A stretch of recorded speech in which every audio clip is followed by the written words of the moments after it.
Welcome back to Next Step In, the podcast where we explore education, workforce, and what it really takes to build Indiana's future. Today, it's just the two of us. Eddie and I are going to be diving into a big topic, though. Where does higher education in Indiana stand right now, and where's it heading? We've spent the past few months traveling across campuses, talking with presidents, policymakers, and students, watching enrollment numbers rise in some places and maybe dip in others. There's definitely momentum, but there's also a few warning signs. So let's break it down. What's going well and what's keeping our leaders up at night? And most importantly, what steps does Indiana need to take to stay competitive? Thank you for joining us for episode 5 of Next Step In.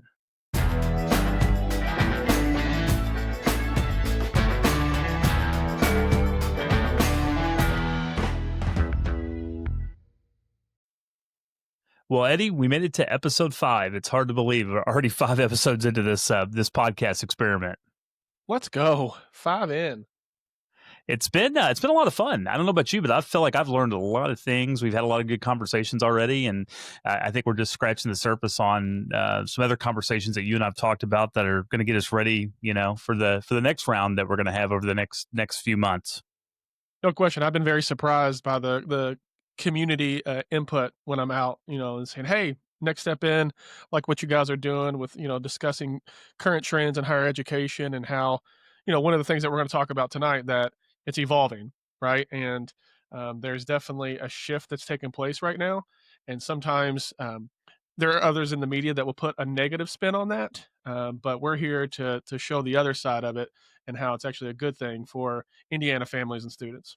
Well, and I think it's really just a societal issue now. I mean, as you look, anyone that's paying attention, I mean, there's so much change going on in the world right now. So much. I mean, right now we find ourselves in the midst of a government shutdown, and that has implications on higher education. And there's just so many things that are swirling and going on that I think that really kind of it creates a lot of uncertainty, right? And just like any other business and just like any other industry, when there's uncertainty in the world, it makes it a little bit harder to, really focus on that core mission. And, but I think, and what I'm hearing on my campus, and I think when I talk to other colleagues, what I hear is, they don't see that slowing down anytime soon, right? Like the change is here, and it's just kind of par for the course. We're going to have to continue to evolve, and let's be honest, right? Like higher education, like we've kind of been, for the most part, pretty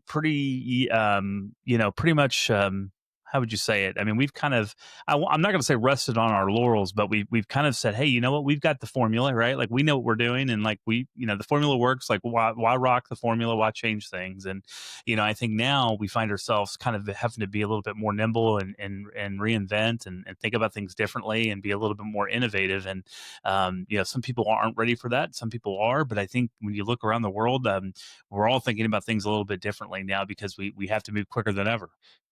No question. And, for so long, I feel like higher education has focused on the transformational side of the collegiate experience, where now there's been more accountability placed on our higher education institutions on the transactional side, and the ROI that our students and our families are receiving. And that's definitely a part of the conversation. So tonight, I think that, I'd like to kind of continue this conversation in 4 different areas, right?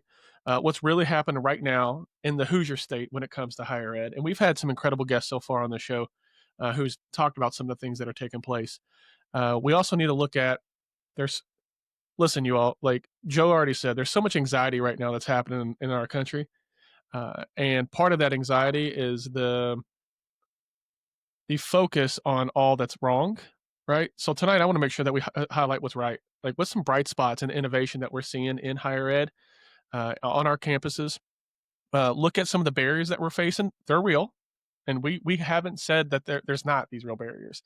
And then where do we go from here? And what Indiana needs to do to take the next step, pun intended, so that we can continue be one of the leaders in the country when it comes to higher education by the state. Yeah, no, I think you set it up perfectly. So, when I think about what's really going on in higher education right now, I mean, obviously we start with enrollment trends and we start looking at kind of, kind of where institutions are, right? And one of the things that I find interesting is that some of our flagship institutions are really doing well, right? They're really meeting their enrollment targets, the major institutions in the state of Indiana. But then some of the regional campuses are kind of steady to maybe declining a little bit, and they have been for a few years now. When I look at even some of our private institutions, some of them are doing really well. Some of them are struggling also with that enrollment. And when we look at the data of the number of students that we have in our high schools around of Indiana and the amount of kids being born today, I mean, I think we all knew about the enrollment cliff. We've talked about it for years about how that demographic was going to change a little bit. We're starting to see some of that, but I also think that institutions are getting a little bit more aggressive in transfer students and looking outside of the state. Even how do you attract people from different locations into the state of Indiana? Because when we think about our workforce, and when anybody that's talked to anyone that owns a business, they need more qualified individuals that to work for them.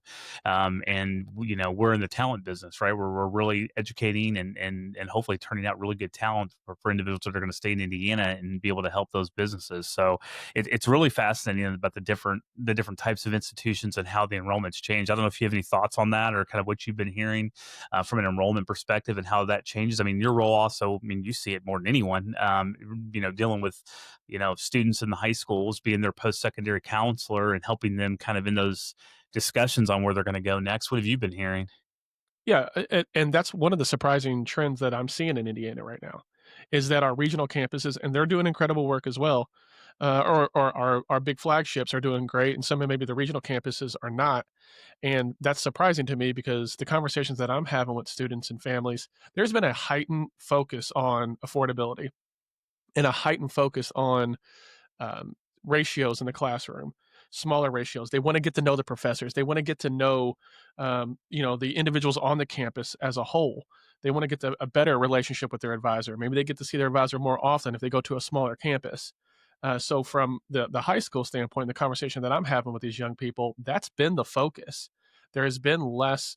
I think last year, I would say that I had a significant drop off of students that were applying to out of state institutions and students that were applying to the major flagship universities.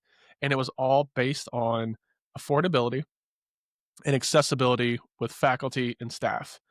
So that trend does surprise me a lot. What do you think? What are you seeing Well, on your side it's of it? it's funny that you say that because I mean I think that last year it was where we started seeing the started to see those demographics a little bit, but like this year, I will tell you just this point for looking at next academic year, we're already seeing an increase. So I kind of see what you're saying now. So like right now, I think we're up maybe 20 something% of applicants ahead of where we were this time last year at a regional campus that I work for here in the state of Indiana.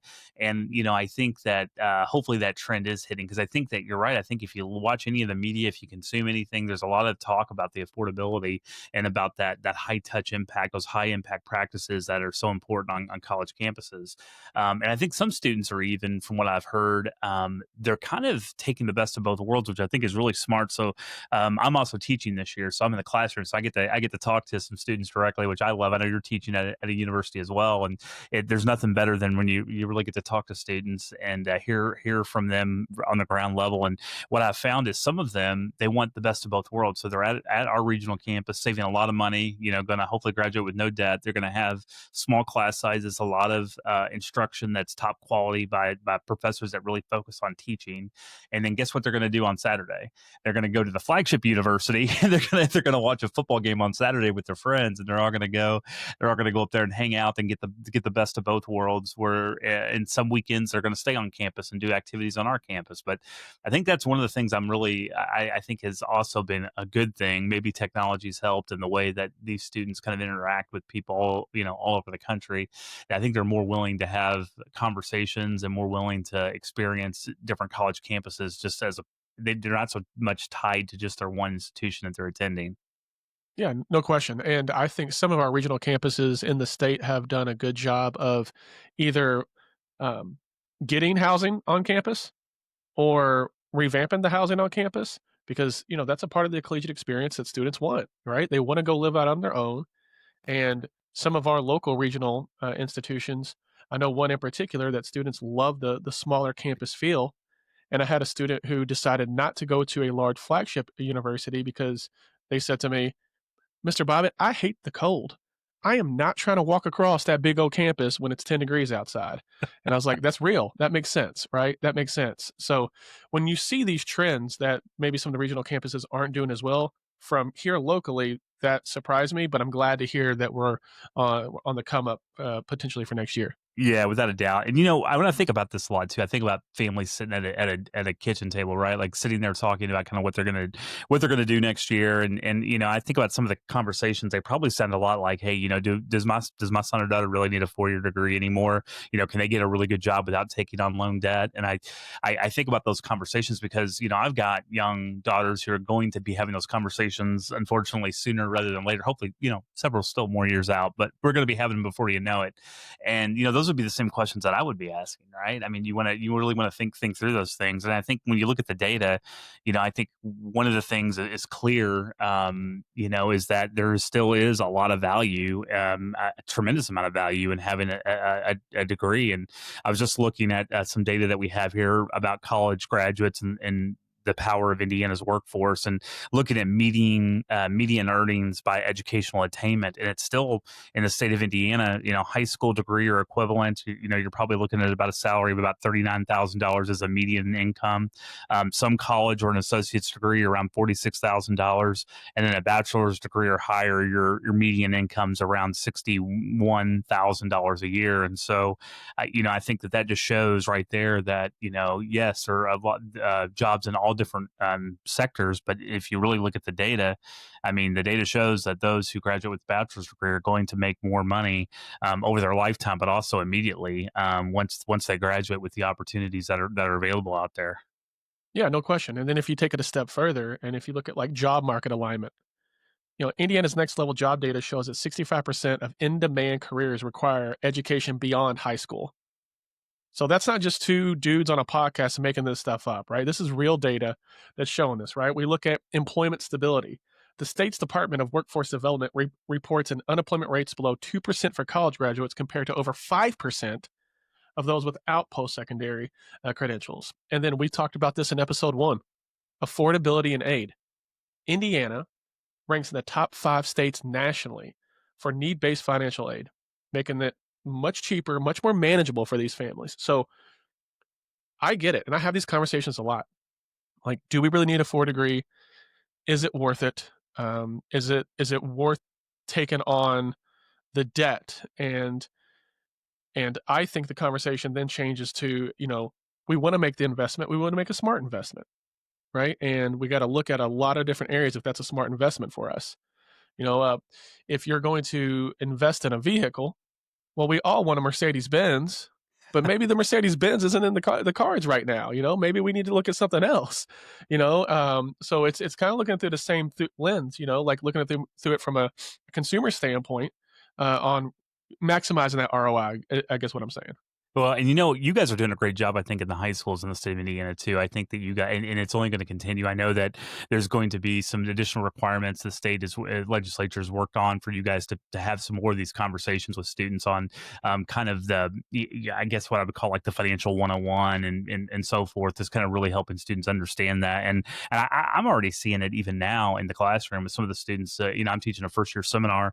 I've got a lot of students who are coming in with a little bit better of an idea of what a budget is. I had a great conversation with a student recently that I thought, goodness, I mean, this is a freshman in college, and I would love to think that I would have had that conversation when I was a freshman in college. But some of the things that they were talking about, hey, should I invest this money? I've got a little bit here, and I've got a little bit of a refund that came from financial aid office. And my first thought would have probably been, well, what new laptop can I get? What new car can I get? What can I do with that? They were talking about putting it in the market and seeing what they could do to be able to be smart with it. And they wanted my advice on that. And I just think, man, we've come such a long way to have students.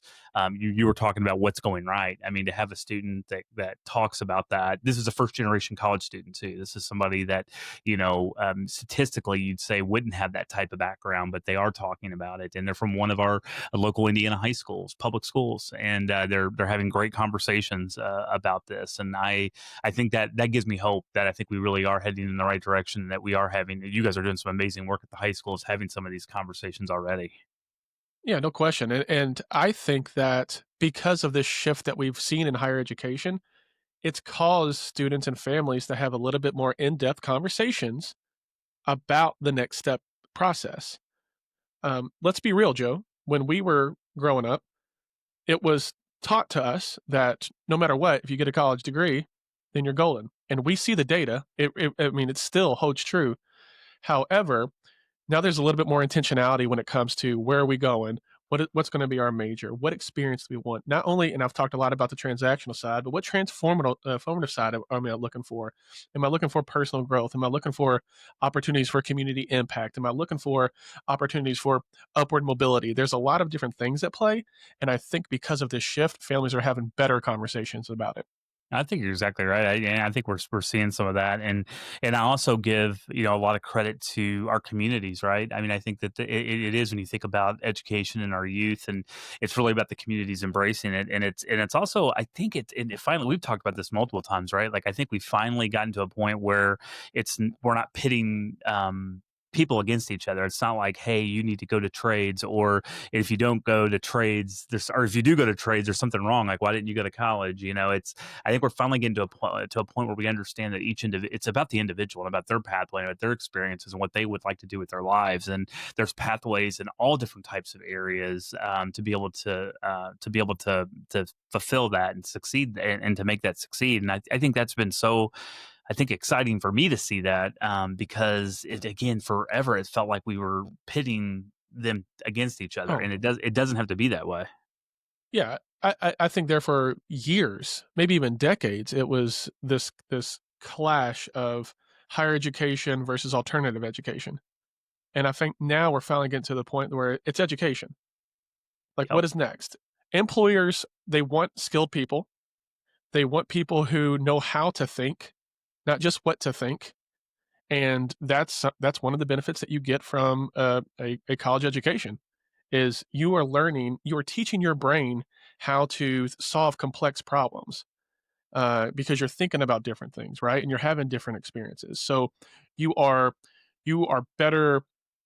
You are you're a stronger applicant and a stronger candidate at a business or an organization because they know that you know how to think, not what to think. And so much of it's social too. So I'm going to quiz you here, and I'm sorry to do this, but I'm going to put you on the spot. And Put I me on the think you might spot. I think you might get this. We'll see. So Okay. we looked at one of our great professors at our university does a lot of work on skills based hiring, right? And so what he did was he Okay. looked at all the data from all the job postings in the metro region down here in the Louisville metro area. And then he looked at across the entire state of Indiana, and he ran them through an analyzer, and it came back with certain skills that employers were looking for. Do you want to take a guess at what the number one skill employers need across all these job postings? This is just from their actual job postings. What's the number one skill? And we're talking macro, Mhm. interpersonal communication. You got it. Communication, right there. It's the number one.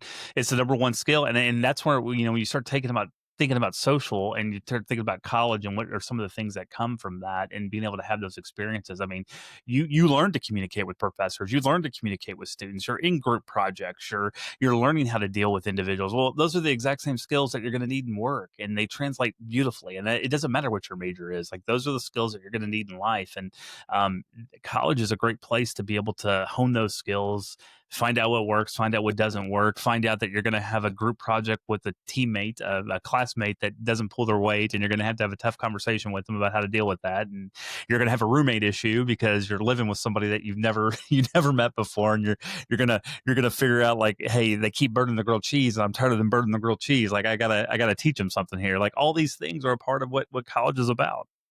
Yeah, and then challenging your own way of thinking about whatever it is. And again, we're not going to get too far in the weeds here, but I remember in my collegiate experience, and Joe, you may not remember this, but I, especially in my first 2 years, every class that I could and every paper that I could, I would try to write counter to what I believed. Oh, I don't think I did know that. Yeah, so I did that because I wanted to 2 things, either strengthen my viewpoint because now I see the other side, and their viewpoints, or I could then be more empathetic to the other side, and maybe I was wrong, right? And I did some of this on serious things, and some of it was like silly things. Like I remember one, I'm not gonna shout him out here, but my history of rock and roll teacher, I wrote a paper about how the Beatles, no shot at the Beatles, ladies and gentlemen, but I wrote about how the Beatles were completely overrated and every song sounded the same. And it was all the same chords, and they wouldn't have been successful had they not came in during when America needed something hopeful. I didn't believe any of that. Like I really did not. I just wrote it just to see the counterpoint of it.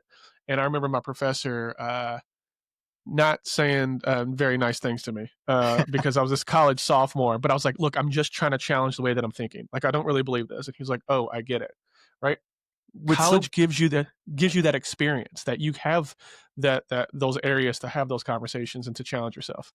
What's so funny about that, and I'm going to be completely honest with you, I didn't remember you doing that, but the thing that I do remember is that I never wanted to get in an argument with you because, daggone it, your argumentative skills were like I thought you were going to be an attorney because then this must have all stemmed from this process when you were back there because most of the times our arguments came over sports and. I was not going to get into it with you on sports because I was going to lose that battle every single time. So I think your strategy might have worked for you.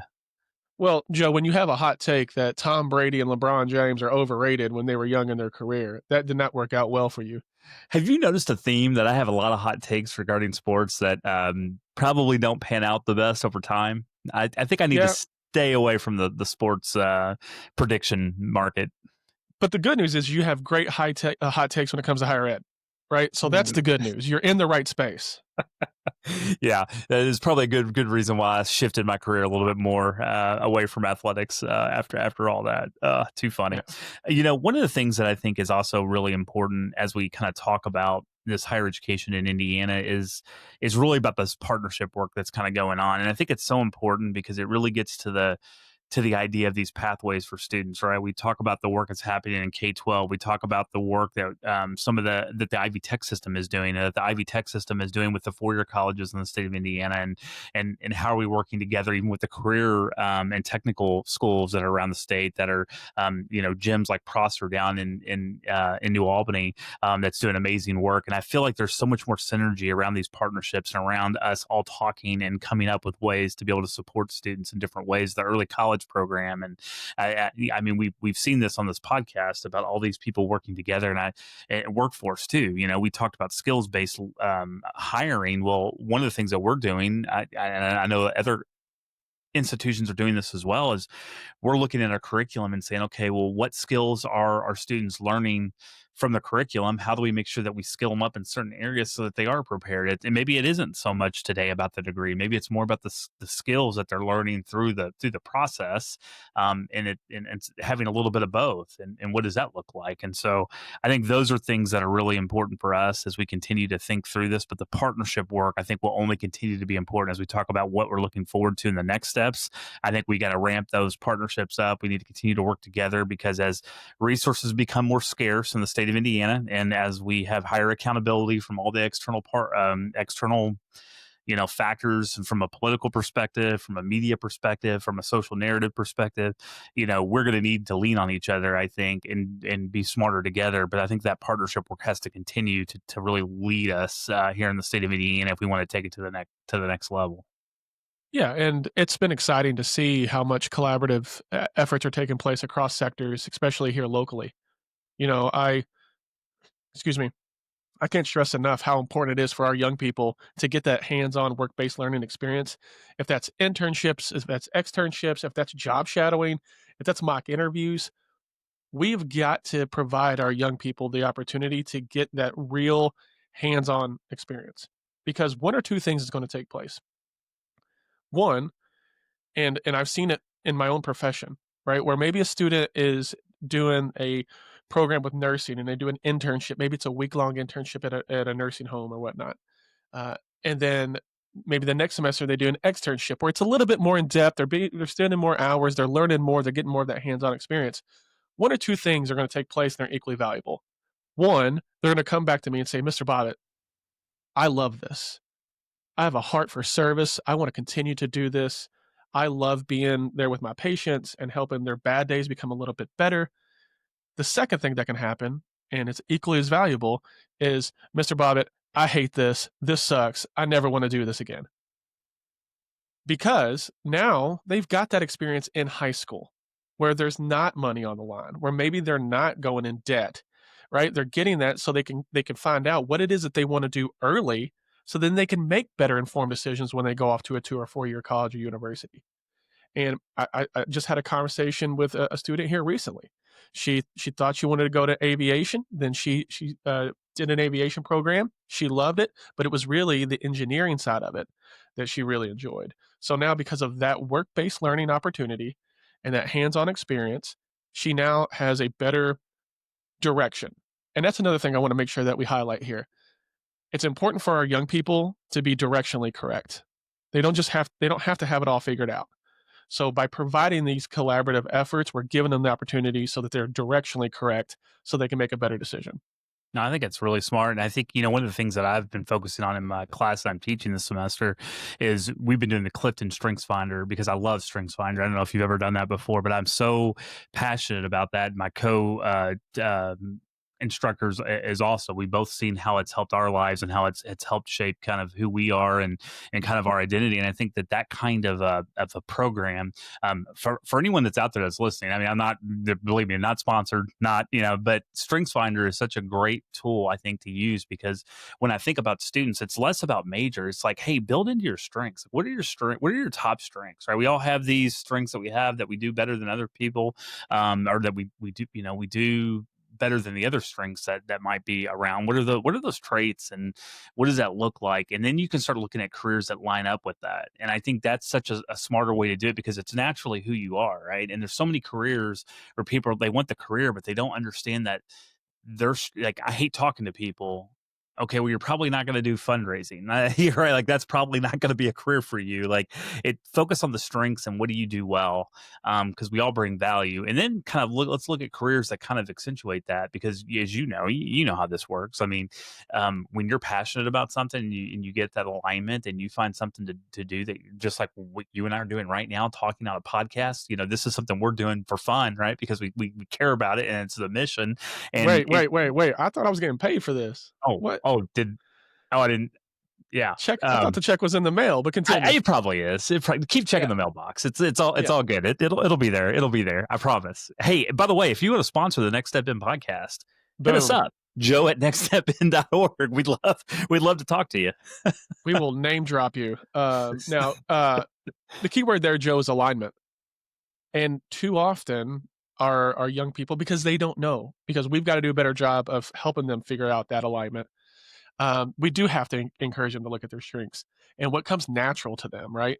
And understanding, like, whatever it is, the profession that you think that you want to do, like, do you really want to do the work to get there? Like, is that really what you want to do? And then, like you said, like, if you don't like talking to people, you're probably not best suited to work in development. But that doesn't mean we don't have another amazing career path or direction that we can steer you. Now, you're not going to drop strengths without sharing yours, Joe. So hit us with some of your top strengths and how that is in alignment with the work that you're doing.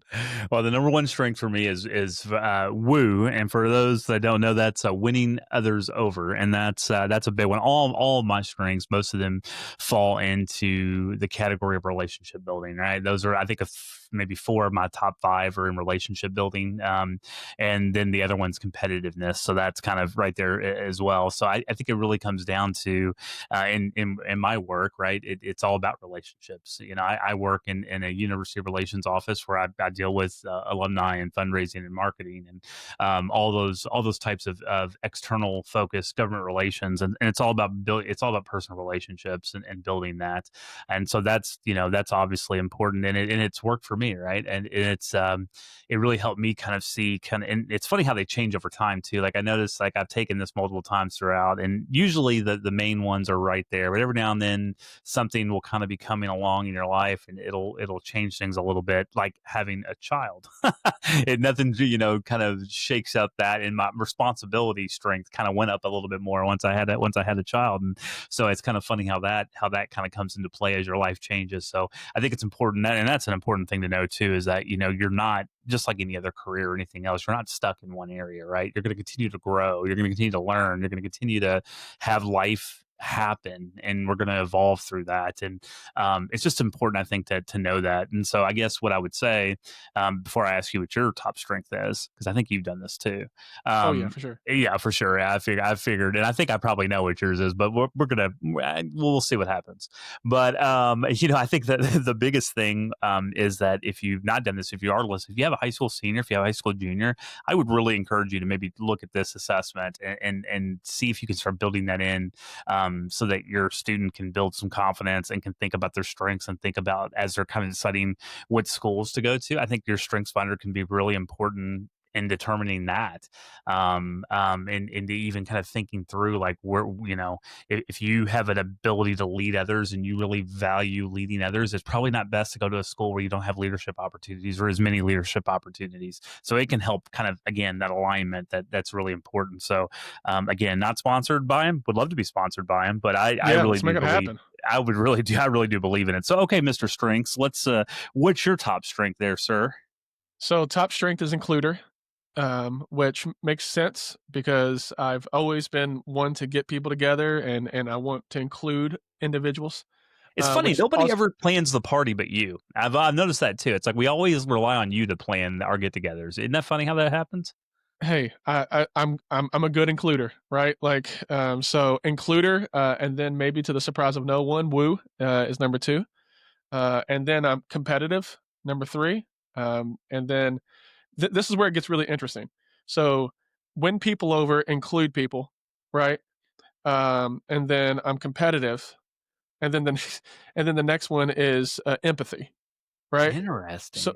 so it's like, I wanna get you together, and I want you to feel included. I wanna beat you in something, Wanna and then I'm destroy gonna you. console you, and then I'm gonna make you feel better about it, and then it's positivity. Positivity and empathy are really close. So, those are my top 5, but, It's funny. uh Positivity is also one of my top five, and that's funny that you say that because I feel like sometimes I feel like sometimes that it's a blessing, but it can be a curse too, right? Especially when oh, you're for going sure. through. You were talking about it. I mean, yeah, I guess we all should have known when you started this podcast. And you said, "Hey, we know we got some issues, but we want to focus on the positives and where we're going." I mean, it's no surprise that you mentioned that, and that's kind of a perfect segue into kind of what we've been talking about here. So we've talked about a few of the challenges, right? We know that there's roadblocks still there. FAFSA, we know that that's something that is getting a lot better and continuing to do that. In the state of Indiana, we have a lot of great work done by former Commissioner Chris Lowry of the Commission for Higher Education on getting uh, the program for first generation college students. It's the name slipping me here. Oh, Is eighth it grade, you sign up, or before you 21st had Century Scholars? yeah, 24. Gosh, man, I'm telling you, it's too late. 21st Century Scholar Program, one of the best programs, and having that automatic sign up project, having that automatic sign up there, that's a huge, move in the right direction there. And so I feel like all these things are kind of coming together. But what are the things that we need to be thinking about where we kind of go from here? What are some of the things you've been thinking about, and how do we get to that next step? One of the things that we've touched on already in this series is first is the FAFSA. There, the completion rate is still very low. Now there are resources throughout the state. Learn More Indiana does a fantastic job. Um, there are other nonprofits that exist in just helping families with, InvestEd is an example. Again, not sponsored, but InvestEd, hit me up, where they work with high schools on completing the FAFSA. I think more education needs to take place early on about that form so that it doesn't feel like this beast. It used to be over 100 questions and it was so complicated. And it was a transition. There was definitely a transition when we switched to the new model. It's like 36 questions. A lot of the information is already put in there for you. You're just verifying it. But to demystify that for families, because if you're a first generation college student and your family looks at this document and FAFSA alone can sound intimidating. And I don't know. This may sound ridiculous, but maybe we need to rename the form, like so that it Yeah. doesn't. It sounds a little bit more welcoming, and people don't have to know like what is the FAFSA? What does that stand for? But we got to get more people to file that because that opens doors to funding that students don't know is available. And then there are some other universities that, if depending on your FAFSA, they may offer more aid for you that you don't know about. So we've got to get those completed. We obviously got to continue having conversations with our first generation college students on that. Yes, college can be difficult, trade school can be difficult, but there are a lot of high schools out there that are doing great work and preparing you for them. Hmm. And I am gonna toot. The high school that I work at, the feedback that I get from so many students is that, "Hey, like, I'm an organic chem at this flagship university in the state of Indiana, and it's easy compared to what I had in high school." And that's the feedback that we have. And we're challenging our young people now so they feel more confident when they get on a collegiate campus. Everybody wins. That's very well said. And, I think one of the things that we have to do, and I think this is the whole humble Hoosier thing that we talk all the time about how we need to be less like we've got to tell these stories. I think we've got to tell even more stories, even at the college level, at the K-12 level. I think we need families to hear these things because I think that they're hearing a lot of other things out there right now. And I think that we need to be as equally as loud about the success stories and about the students that are doing amazing things and that are care about their communities and care about this region and care about the state and want to make this place make this world better. And there's so many. I mean, I could literally sit here. We could do a whole episode on just successful people from our community. And I know that's the 92 counties. That's not just unique to us here, and that's 92 counties around Indiana, right? That where there's some amazing stories of people doing amazing work, saving lives. I mean, we can go on and on and on. And I think that's really what we've just got to do a better job of talking about that, being less humble and a little and celebrate, what Indiana is all about.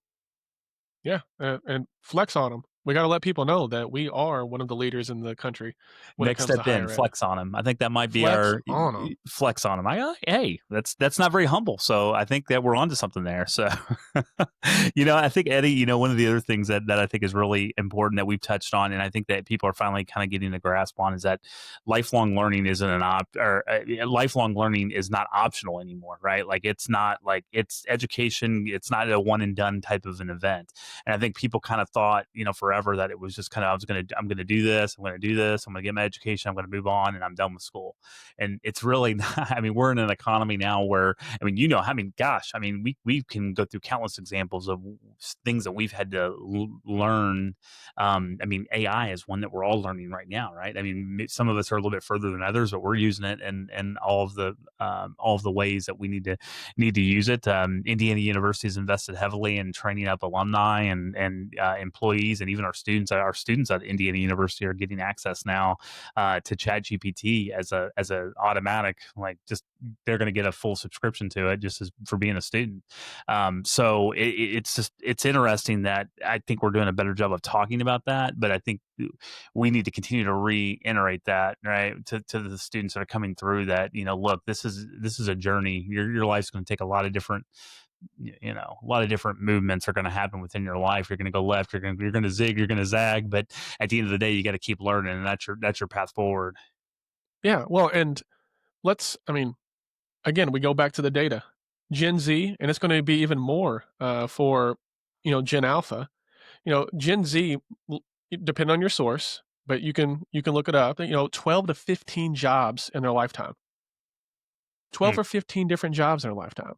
So, years ago, it was you get out of high school, you go work at a entity, and then you stay there for 30 years. Well, that's not really the reality now. So, with the potential of having different career changes and evolving, or maybe you're working simultaneous careers, maybe you have a side hustle, maybe these different things are taking place. You've got to continue to learn, you've got to continue to evolve. And that is some of the opportunities that exist on our campuses across the state. And, Yeah. maybe you got a 4-year degree, but maybe you need to go back and freshen up on a certain skill set. And that's a possibility if you take advantage of it. Well, and one of the things that excites me too is that we've seen just even around the state some of the investment that's happened to like quality of life and quality of place. Some of the investment through the Ready initiatives that have happened around the state, the trail systems throughout the state, the Next Level Trails program, just some of this amazing work that we've done. And when it really comes down to it, I think one of the things we have to think about too is that some of these students are deciding where they want to live first, and then they look for the job opportunities, right? Which is a little bit different than maybe what has happened in the past.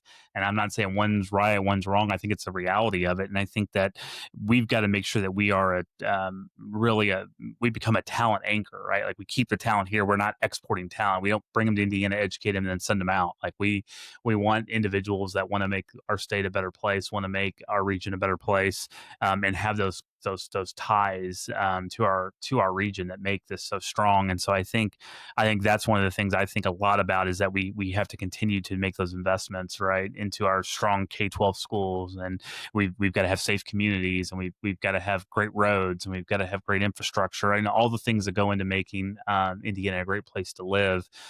We could do with some less snow. I don't know if anybody's got a solution for that, but up north, especially near South Bend, we probably need a little less snow sometimes up there. But Listen, I but love the snow. You know that. I'm a snow guy. Give me the cool temps. I don't know why anybody would prefer summertime. Like nobody, or at least I never want to walk out and feels like I'm in an armpit.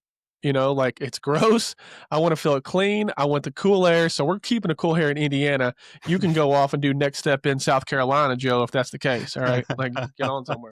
no, we're keeping them in Indiana. No, we'll Yeah. take all the cold weather. It's fine. It's all Yeah. good. I mean, heck, So I mean, Joe, hey, we buried the lead here too. Like we're a football state now. Like I mean, that I forget what the South says. I mean, look at what's going on in Indiana. We've got the number 2 ranked team in the country at IU. We've got Notre Dame, that other little program, that has a huge tradition in the state. And like I yeah. don't know what the It, heck's happened. I went to sleep, woke up, and I'm like, what has happened? it just means more here in Indiana. It just means more. At me, SEC. At Yeah, me. if anyone's thinking about Uh, going to an SEC school, please see me or Eddie before you make that commitment. Any family members, we're gonna get you. We're gonna get you to stay right here. The Big Ten's where it's at, Absolutely. or And independent, independent. and Independent. independent. Yeah, that's right. For those football fans, you might guess that Eddie may or may not be a pretty strong Notre Dame fan. Just a Slight, little bit. Just a slight, little just bit. And just a and little bit. Joe also may root on his beloved Hoosiers A little on bit of both. A Saturday little bit of both. afternoons. Yeah, Hoosiers and the and the Irish. Irish for sure. I think we can both Yeah. agree that while we love Purdue and they are very smart and great engineers, probably not rooting for them in football, but they bring a lot of other value. Listen, they bring a lot of value to the state, and a lot of That's right. tremendous students go there. And yeah, they definitely provide a lot of value, just not on Saturday afternoons. Purdue fans, if you would like to email your hate comments, please email them to Paul Edward Bobbitt, and Yes. just check the show notes for his email. That's Uh, right. Boiler up. Boiler up. that's right. All right, Joe. So we've talked about some of the things that we're doing well here in the state, and there's a lot of them, and we're going to continue to flex on them. And there's still a lot of things that we need to fix. And FAFSA completions continue to work on these collaborative efforts, demystifying the process. Although we're one of the best when it comes to affordability and aid, we got to continue. We can't rest on our laurels. We got to continue to work on that. We got to continue to provide scholarship opportunities for our young people so that they're not going in debilitating debt. But where do we go from here? Right. So we're kind of at this crossroads. What direction are you seeing, or what do you think Indiana should take? Let's say I had a wand, boom, you're now the governor of the state, Joe Glover. Where do you think we should go from here? Well, first off, that's a really tough job. So I think it's one of those Yeah, things where, and I always say this, I'm like, hey, if it was an easy answer, we would have done it years ago, right? Like sure. these are hard problems because they're real life problems, they're societal problems. There's so many other things that are connected to this other than, and it's systematic in its approach, right? Like it starts literally. I mean, the first thing we've talked about, Dr. Katie Jenner has mentioned this a couple times. Like it starts in well, it starts before kindergarten even starts, but it's about the reading level, right? How can a student ever hope to go to college if they don't learn to read, by a certain age? And what does it look like in the homes? And what are the support systems? We've talked a lot. I mean, one of the biggest challenges we have right now in the workforce is that when people are doing the calculus on, should I be working, should I be in the workforce, or should I stay at home with my children? Sometimes the math doesn't math, and they're staying home because it would cost them too much to, one, find quality daycare, but two, find affordable daycare, and three, be able to find something that you can get in right away. So that's a big challenge that we're trying to work on in the state. So I think I would say we got to continue to do some of the work we've already done and double down on those early investments, because that really does matter. You cannot short. It's so much harder to try to make up for that on the back end, and try to. It can happen, but it's a lot harder once you hit a certain point. That early beginning, that setting off on the right step, is so important to making sure that we get there. And then from our perspective, when they get through high school and they get through college and they're starting to come in, we have to keep telling the story. We have to keep connecting the real life value, right? We have to talk about the ROI, and we have to continue to talk about the outcomes. We have to tie our curriculum to outcomes, and really make sure that people understand the pathways that exist, and working with our partners in industry to make sure that students know, hey, when I graduate, I'm probably going to have a job before I graduate, because I've already talked to this company 3 times, and I know I want to work there, and they're very competitive, and I can stay here in Indiana, and I can work on the International Space Station because Redwire is located in Georgetown, Indiana, and I can work there and do some amazing work. I can work in the biosciences and do some amazing work here in the state of Indiana. I can do pharmacy at Lilly and create some of the best, solve some of the biggest health problems in the world, by staying right here in Indiana, and using that to help shape things. So there's so many Yeah. things I think we offer. We just have to continue to talk about that and helping our students understand that, because sometimes I think students can also, we're a product of our environment, right? So it's like, do all the students even know those opportunities are here in the state? That just up the road we've got this amazing company. We've got companies like Jasper Engines and what they're doing. We've got companies like, I can go on and list all the different companies that we have across Indiana. They're doing amazing work. But I mean, these are some major opportunities that we have here. And are we connected as well as we should be with them to be able to show Indiana students that there's a pathway for them and that they can do some amazing work right here? And that's one of the conversations that I have with my students. I just today we had a discovery day where students got to go visit different campuses and learn more about different schools, and they're like, "Mr. Bobbitt, what questions should I be asking?" And of course, I provide them a couple of things that they need to look for. But with every one of them, I ask, talk about the career center. How involved is the career center? Hmm. What connections are the career center? Or how involved are they in your education? Because if not, we in the higher ed space got to do better. Yeah. We just do. We have to do better in the career center. It can't just be resume reading and just looking at cover letter writing, right? Those are obviously valuable sets, but we need career centers that are out there making the partnerships, making the connections so that our young people do feel confident that maybe by year 2, year 3, they're already out getting those experiences so that they do have a job lined up when they graduate. It's funny you say that, because that's when one of the biggest changes I've seen in higher ed in recent years, and this is something that's happening across the United States, but it's happening here in Indiana now. You've got a lot of our career centers on our college campuses really being merged together with advising, because it's literally bringing it. Think about that model, like bringing it into the advising model, where really like you're having conversations about, you're connecting the curriculum, what you're going to do, what you're going to major in, those conversations, building that right into the process up front, into the advising, so that from day one, you're already thinking about what you're going to do and how you can be connected, and what are you going to do year 1, year 2, year 3, year 4, or beyond, to be able to advance that conversation. And I've seen a lot of really cool work being done in that space, where advisors are being trained in a little bit different way too, but also career counselors are being trained to be able to provide some academic advising work, to talk about that skills work that's happening in the classroom, and how they can make that connection up front with students as they're having those conversations. I think that's going to be some work that I know isn't, it doesn't sound like it's earth shattering or like, yeah, duh, that makes sense. But I really think that's going to continue to help things as you think about that in that full continuum of a student's work. And that brings joy to my heart. I mean, really, because I do believe they have pure intentions, don't get me wrong, but I do believe that the model of advising in one side and career center on the other side for separate was kind of the model for years. Hmm. And that was a disservice to a lot of our students on campuses. And this is painting a broad brush. I'm not saying that every university was this way, but the ones that I knew about and interacted with or had friends or colleagues that worked at, it was a lot of lunch and learns and resume writing and cover letter writing The etiquette and dinner, the etiquette the dinner, etiquette right? dinner. Yeah, the etiquette dinner. And there's great value in Sure, sure. which fork is the salad fork. Don't get me wrong. But no, like we need to be making these connections. And on the other side of this, we talked about the students, we talked about the families. Let's talk about our employers and them getting the opportunity to meet young talent early in their high school career. You know, we kind of sprinkle in athletics on the show. Everyone in Next Step Nation knows that Joe and I are sports fans. But when you talk about collegiate recruiting, no college basketball coach or college football coach is going to be interested in forming relationships with and the Go Cubbies. Cubs, go Cubs. Um, but coaches aren't waiting till the senior year of a high school for to get in there and meet the families and meet the kid and develop those relationships so they'll come to their institution. No, that's happening years in advance.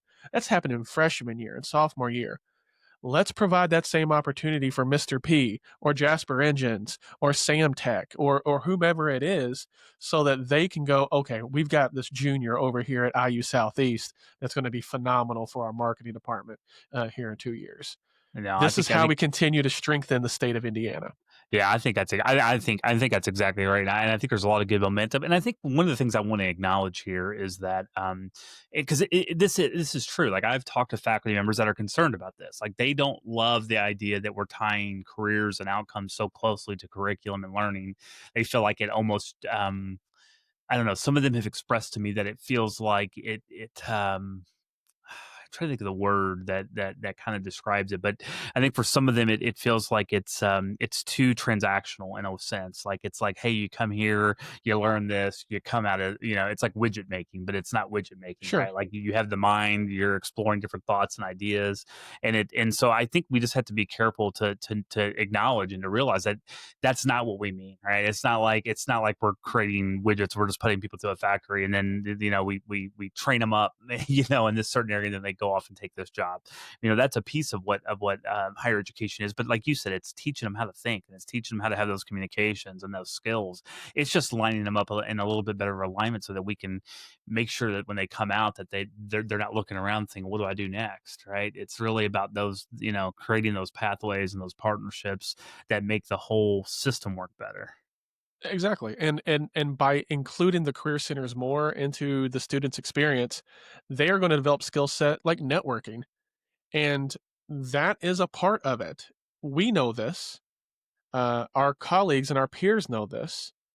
I teach at a university, you teach at a university.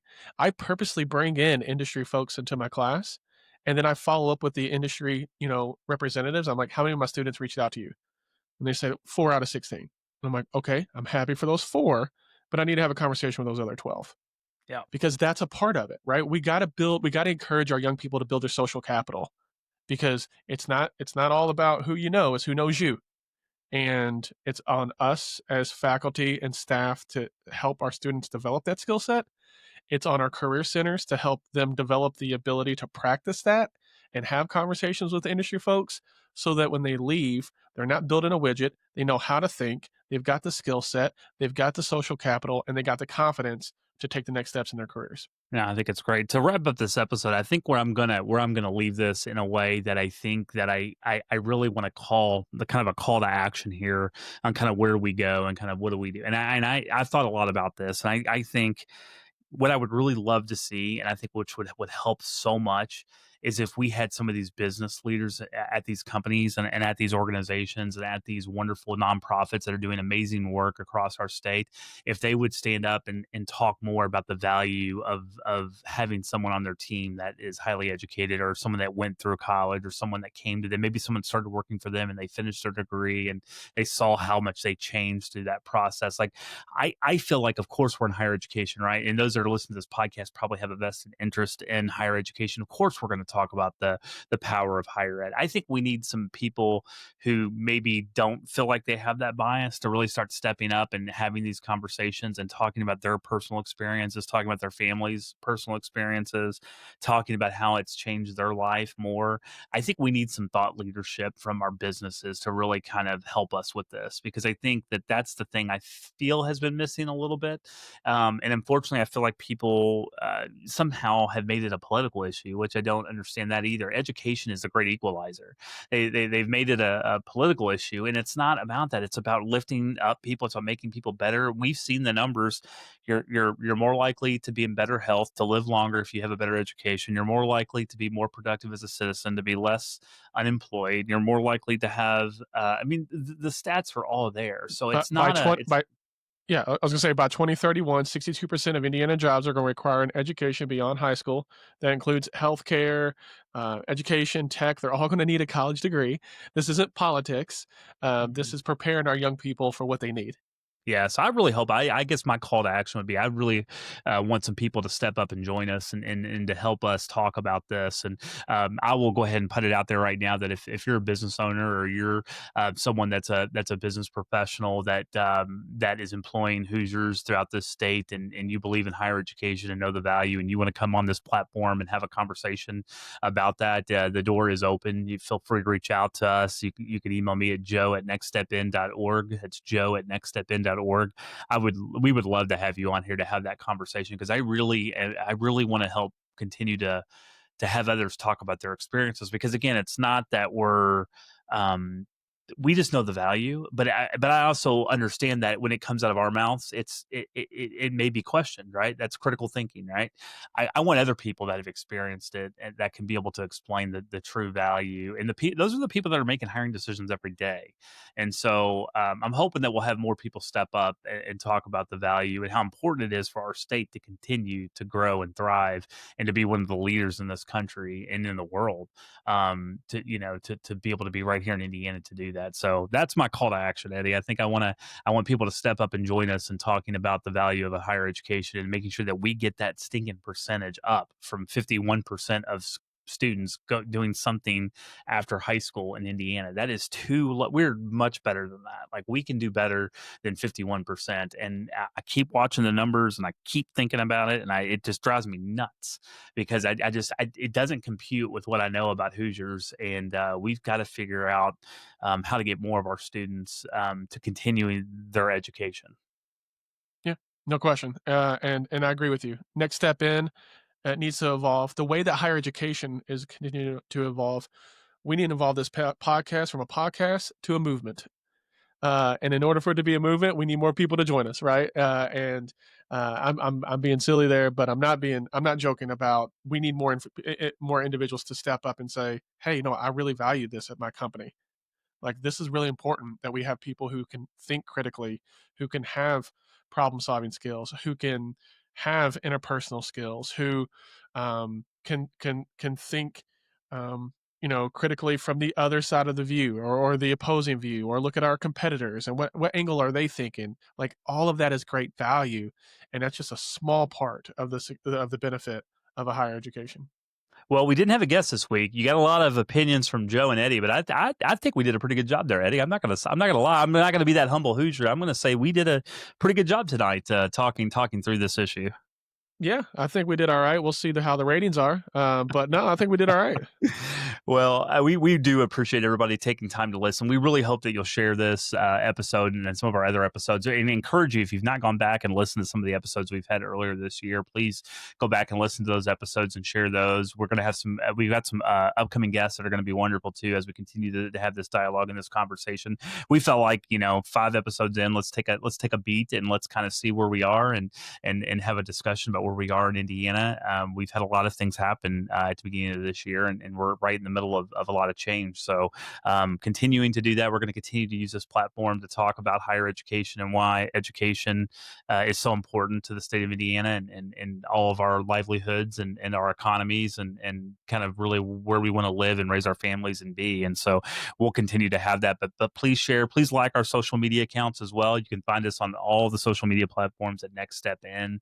I will do a better job of posting. I've slacked off here the last month. I will do a better job of getting some things out there on social media, but we could sure use you guys sharing that, because again, we want this message to get out there and resonate, and we want to have some really good dialogue about this topic.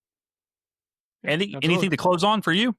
No, other than what to echo what Joe said, if there's a guest or a topic that you would like for us to address, please again shoot it to Joe. Comment on one of the social medias so that we know what kind of content you want to hear. Because again, we want this to be an evolving conversation that we have throughout the state so that we can improve in all of the sectors, not just higher education, our workforce development, our secondary education, and how we're preparing young people. We all have got to be collaborative if we're going to make this thing work. Well said. Couldn't have said it better. So we'll end on that note. Thanks again for joining us on the Next Step In podcast. Have a great week, Hoosiers, and we'll talk to you again here soon.